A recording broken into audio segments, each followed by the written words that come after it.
찬송가 502자입니다. 빛의 사자들이여 어서 가서 어둠을 물리치고 주의 진리 모르는 백성에게 복음의 빛 비춰라. 빛의 사자들이여 복음의 빛 비춰라. 제로든 밤 밝게 비춰라. 빛의 사자들이여 선한 사역 위하여 힘을 내라. 주 함께 하시겠네. 주의 크신 사랑을 전파하며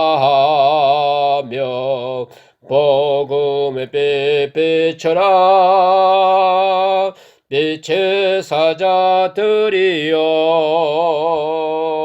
복음의 빛 비춰라.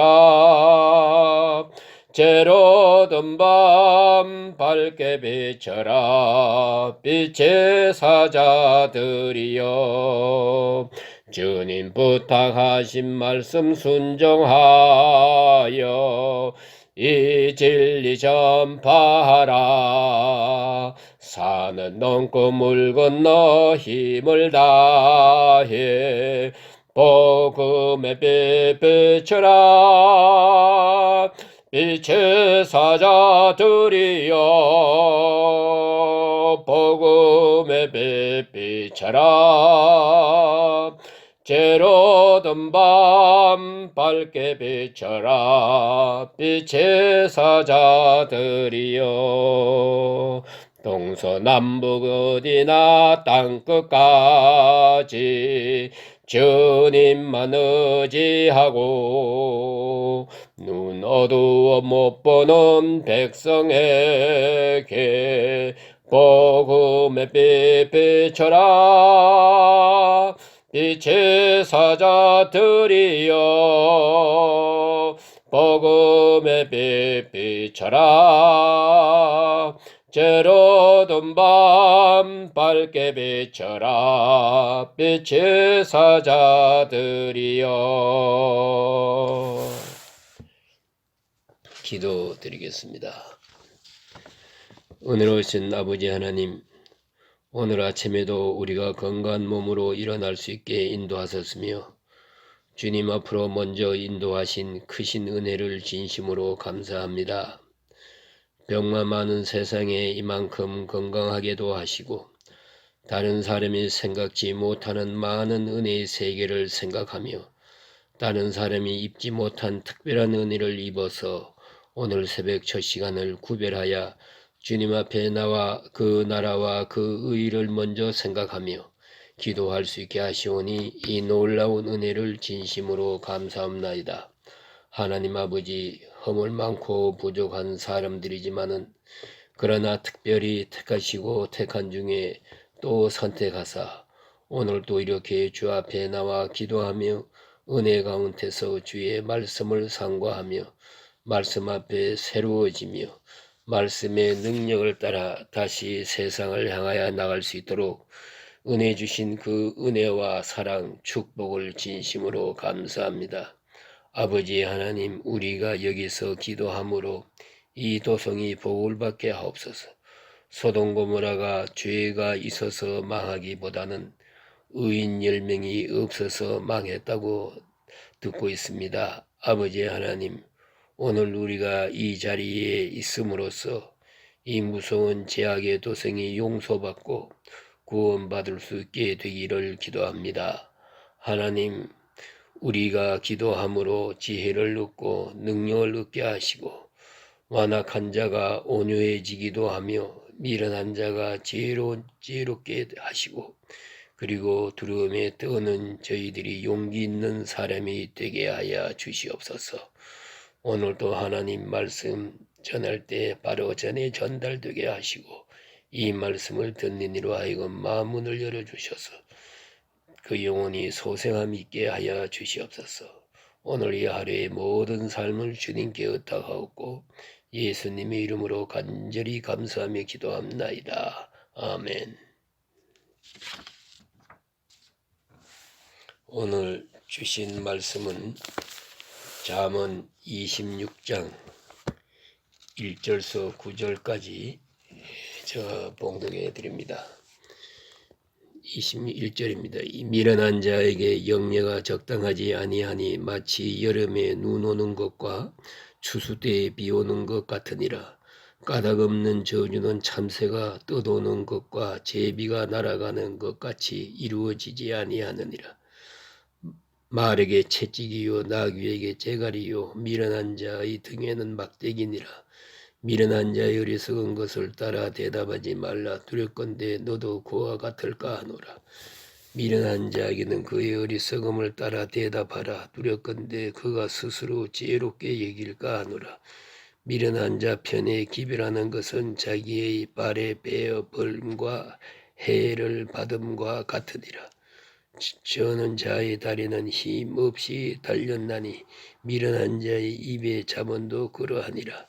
미련한 자에게 영예를 주는 것은 돌을 물매에 매는 것과 같으니라. 미련한 자의 입에 잠언은 술 취한 자가 손에 든 가시나무 같으니라. 아멘.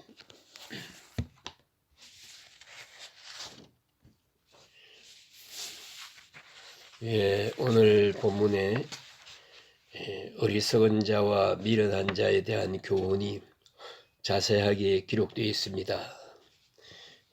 먼저는 어리석은 자가 누구냐 하는 것을 알아야 되겠고요.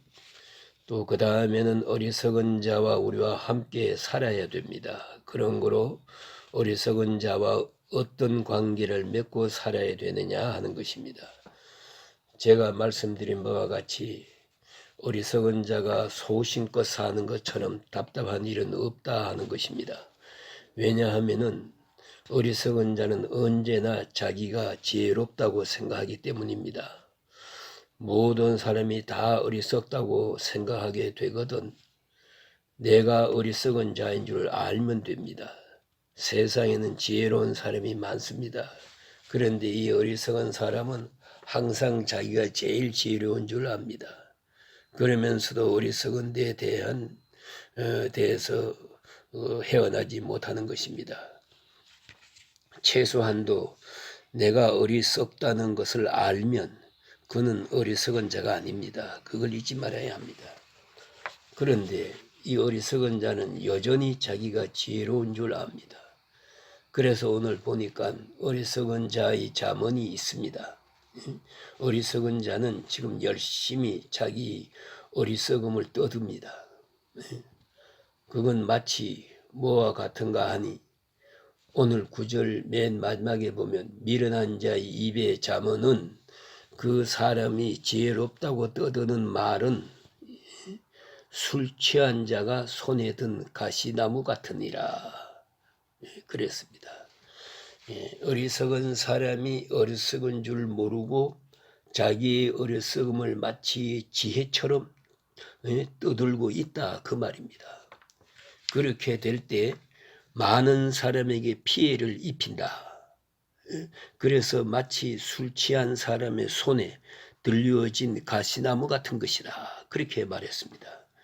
그러니까 어리석은 자가 존용한 게 아니에요. 그걸 알아야 됩니다. 어리석은 자가 자기는 지혜로운지 아니까요. 그러니까 또 잠언을 베풀어요. 자기 딴에는 지혜 있다고 떠들어요. 이게 문제란 말입니다.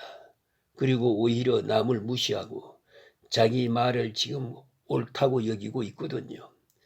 그렇기 때문에 이런 사람을 대할 때 우리가 어떻게 대하여야 하나 하는 것입니다. 무엇보다도 중요한 것은 어리석은 자가 누구인지 그것을 식별하는 것이 중요합니다. 그게 오늘 본문에 보니까 이 미련한 자에게 영예가 적당하지 아니하니 그랬어요. 사실은 돈도 이 미련한 자에게는 적당치 않아요. 이런 사람이 높은 지위에 올라가는 것, 이건 참 무서운 것입니다. 많은 사람에게 피해를 주기 때문이에요.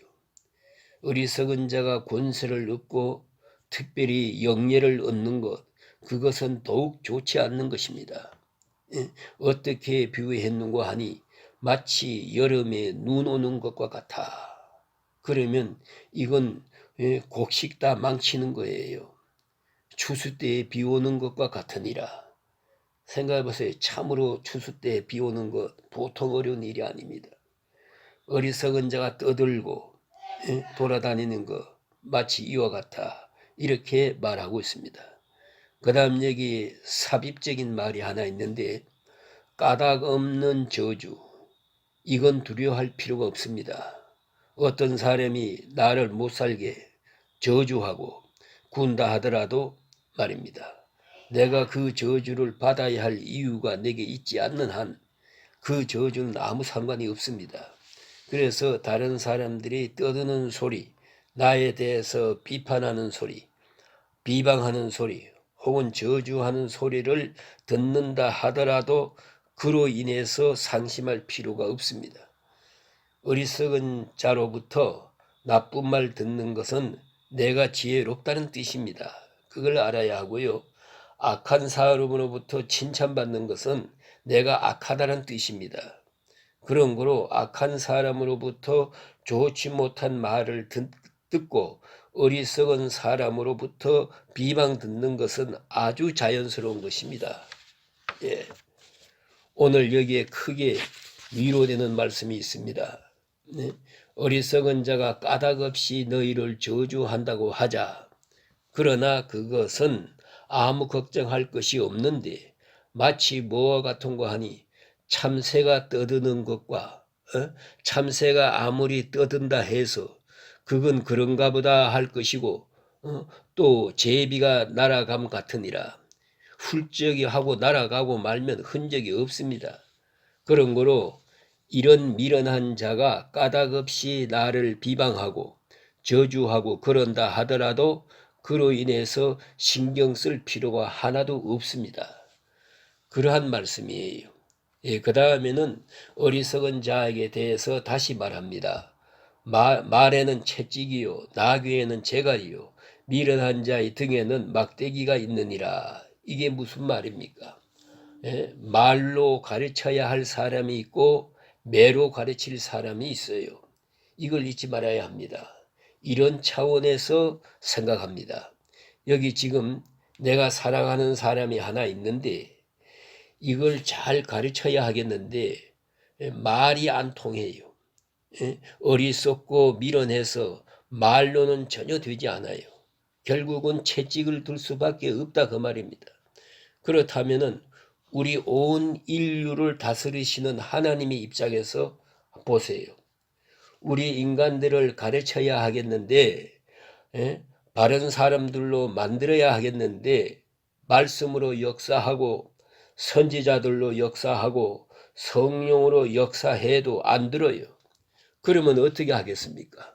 채찍을 들어요. 이것이 느부갓네살 왕이 아닙니까? 성경은 분명히 말합니다. 느부갓네살 왕은 이스라엘에게 내리치는 하나님의 채찍이라고. 이걸 잊지 말아야 합니다. 그러므로 악한 자를 들어서 높이 쓰시고 그래서 미련한 자를 쳐요. 그런데 거기에는 하나님의 교육성이 있다는 것을 잊지 말아야 합니다. 하나님이 내려치시는 것이에요. 이것이 실패이기도 하고 때로는 질병이기도 하고 또는 역경과 환난과 고통입니다. 이것은 하나님이 우리 인간에게 내리시는 채찍이라는 것을 잊지 말아야 합니다. 그렇기 때문에 내가 어리석어질 때 최소한도 말씀을 들을 수 있는 귀는 돼야 되는데 그것도 없어요. 하나님 말씀을 받아 순종할 수 있는 겸손이 있어야 합니다. 그런데 이것이 없어요. 그러면 이제는 등에 채찍이 떨어질 수밖에 없다 하는 것이지요.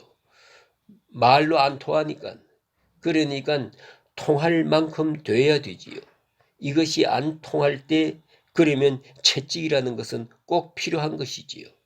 채찍이 있은 다음에야 말씀이 들려지는 거예요. 그래서 말씀을 하거든요.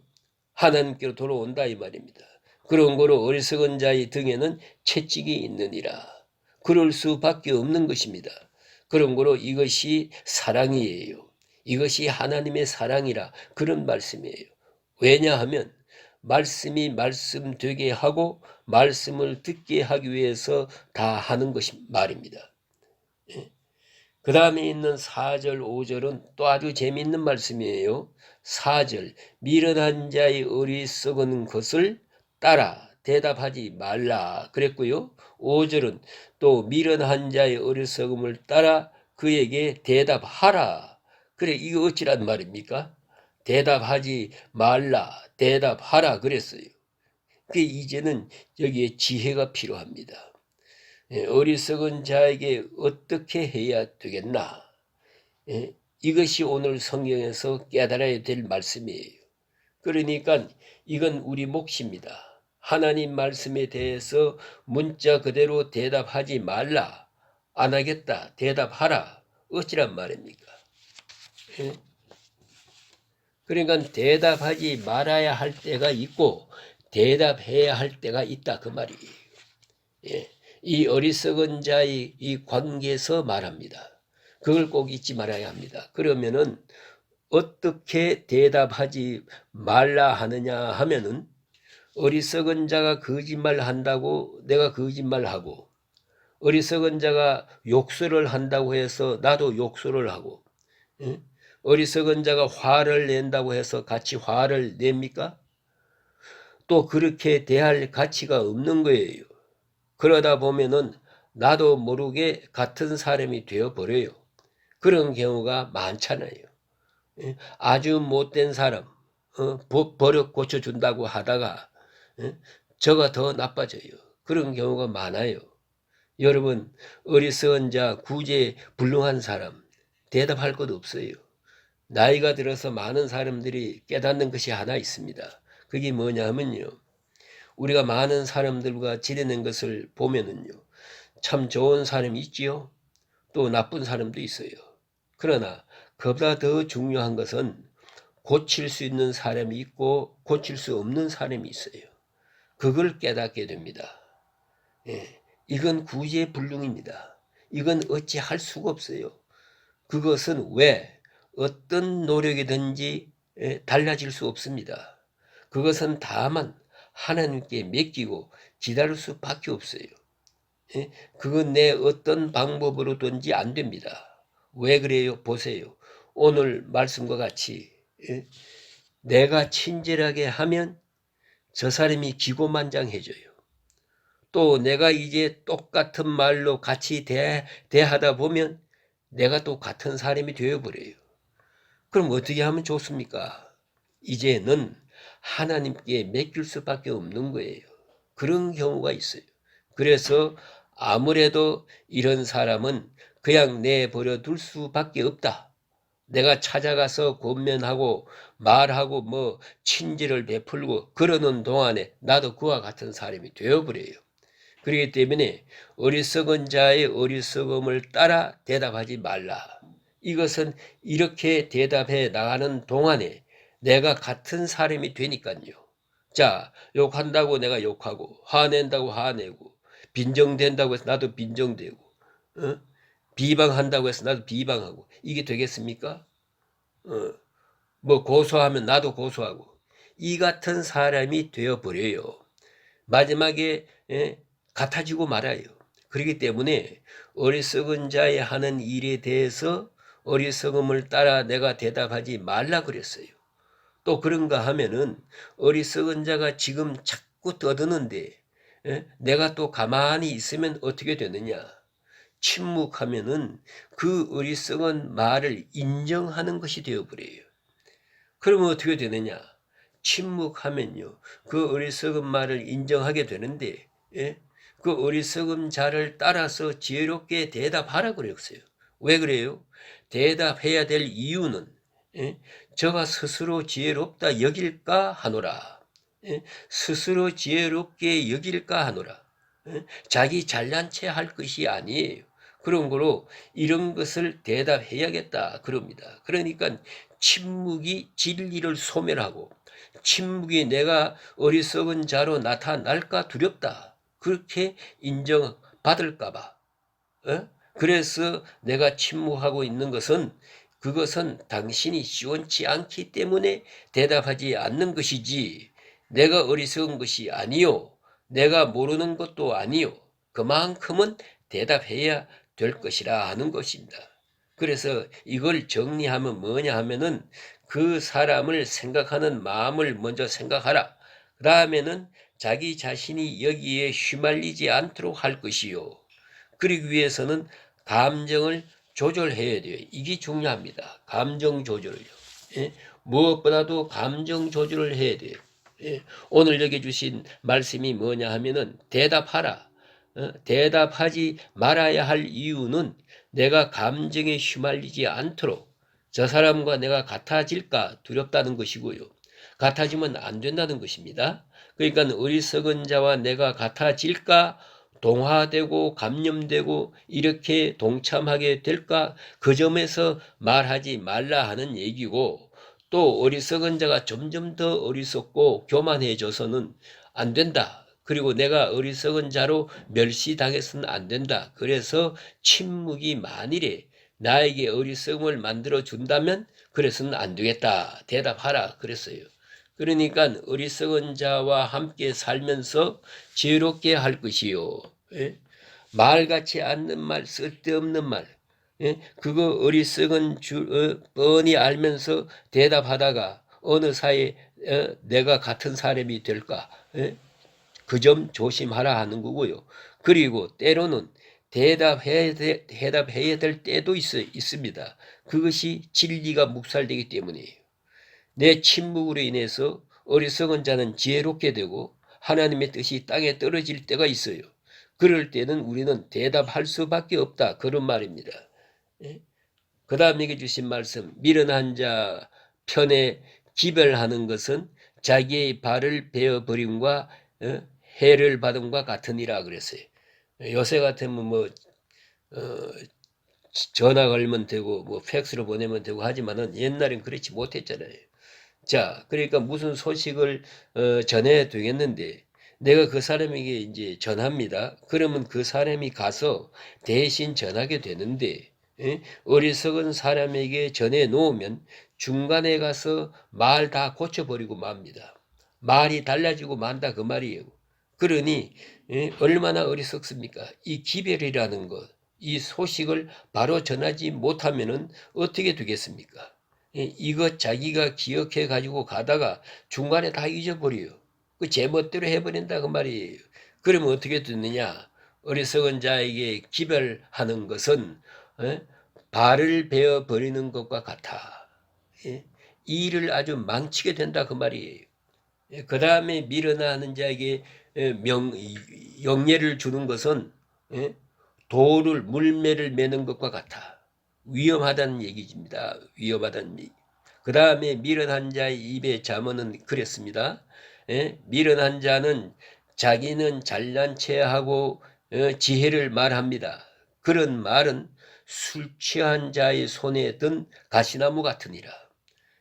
마구 휘둔다 이 말이에요.